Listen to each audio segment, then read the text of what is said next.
The Day in Tech History is sponsored by CashFly over at CACHEFLY.com, where you can host your podcast and get a 14-day free trial. Jeffrey Powers here. I welcome you to the Day in Tech History, a full rundown of technology history 7 days a week. Subscribe to the show via iTunes, Stitcher, or download right from dayintechhistory.com. Now let's find out what happened on this day, your day in tech history. November 22nd, 1809, the first U.S. patent issued in the U.S. for a metallic writing pen was issued to Peregrine Williamson, a Baltimore jeweler. The pens were made of steel rolled with wire for a steel quill that never needed its nib to be sharpened.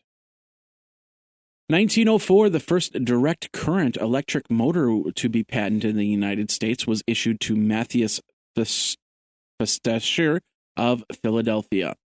The variable speed motor was designed to effect communication without sparking, with a variable load as well as a variable speed. 1906, the International Radio Telegraphic Convention in Berlin adopts the Morse code representation, the letters SOS, as a universal distress signal.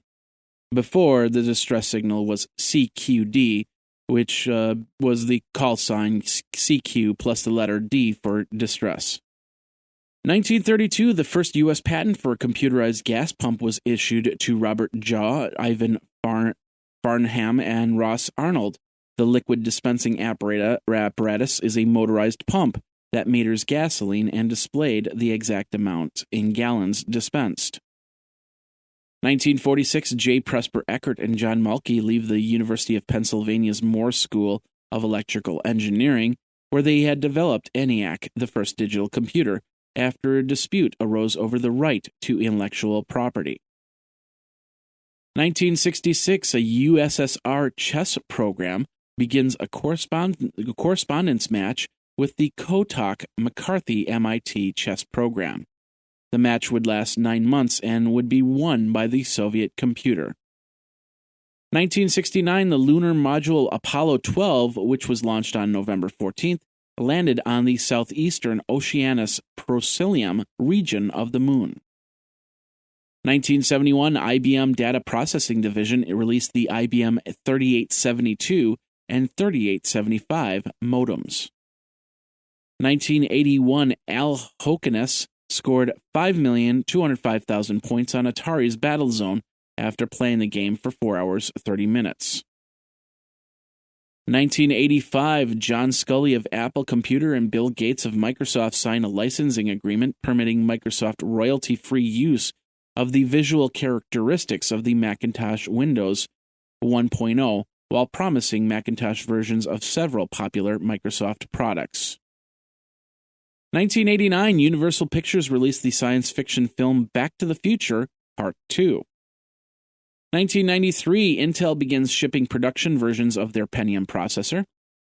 1994, Novell acquired the WordPerfect Corporation for WordPerfect and the Borland International's Quattro Pro in attempt to wrest market share from Microsoft. And the Sega Saturn released in Japan.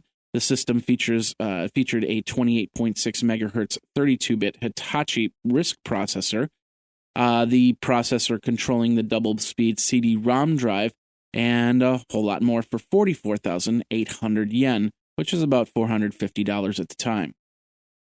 1996, Bandai released the original Tamagotchi virtual keychain-sized pet in Japan for 1,980 yen, about $19.80. Nintendo announced that it achieved 62% share of the next-generation game market in the United States. Also in 1996, Paramount Pictures released the science fiction film Star Trek: First Contact. And 20th Century Fox released the science fiction film Independence Day. 1999, a class action lawsuit was filed in San Francisco by attorney Joseph Saveri of Leaf Cabarrusser, Heinemann and Bernstein, LLP, against Microsoft Corporation on behalf of customers who bought Windows 95 and 98 operating systems from Microsoft between August 1st of 95 and the present. The suit alleged that the company overcharged customers for the operating system joining suits in Alabama, Louisiana, Ohio, and other states.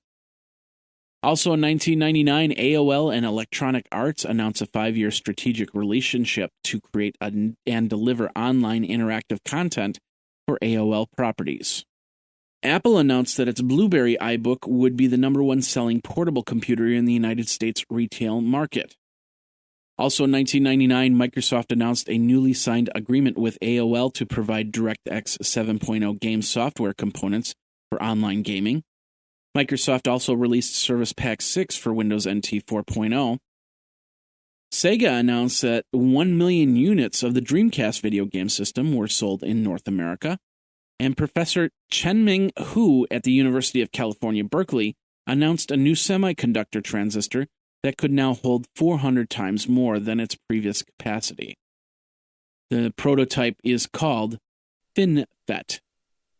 If you love the Day in Tech History, then I encourage you to join my Patreon movement over at patreon.com/geekazine. Your contribution keeps the lights on and more Day in Tech History episodes available.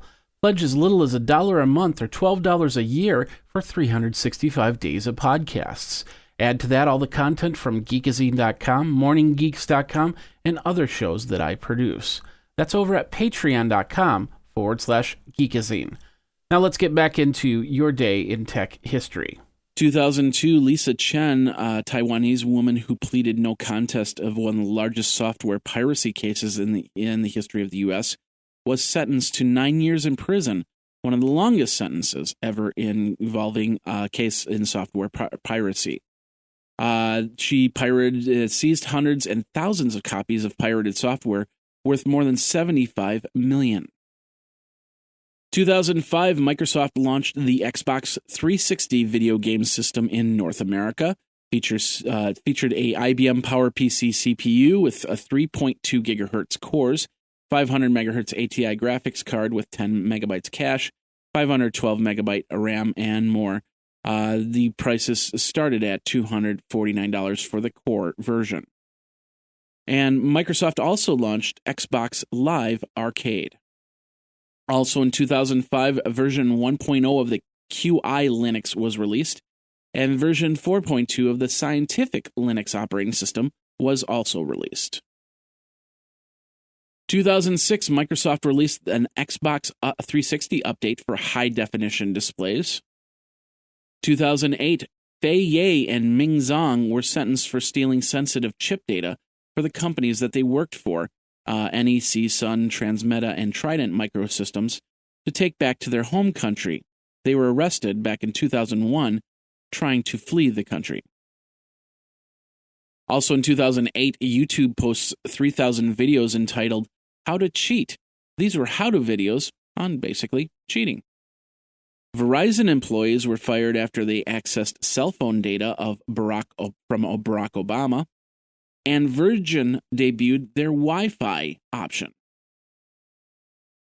2009, News Corp owner Rupert Murdoch initiated discussions with Microsoft to have their web content delisted from Bing search. 2011, Google ends Wave and Knoll, two products of Google. And in 2013, Turntable.fm shut down. Also in 2013, after allowing devices to stay on, a survey stated that 54% of Americans do not want airlines to also allow in-flight phone calls. And Microsoft launched Xbox One, an 8-core x86 processor with 8 gigabytes of RAM and 500 gigabyte hard drive. The Xbox One also contained an HDMI pass-through port option. And that's your Day in Tech History. My name is Jeffrey Powers, www.dayintechhistory.com. All the show notes are over at wikizine.com, Geekazine's wiki. And of course, you can like the Facebook page and follow Twitter at Day in Tech Hist. Until tomorrow, take care. Day in Tech History is copyright 2015, JMP Enterprise and Geekazine.com.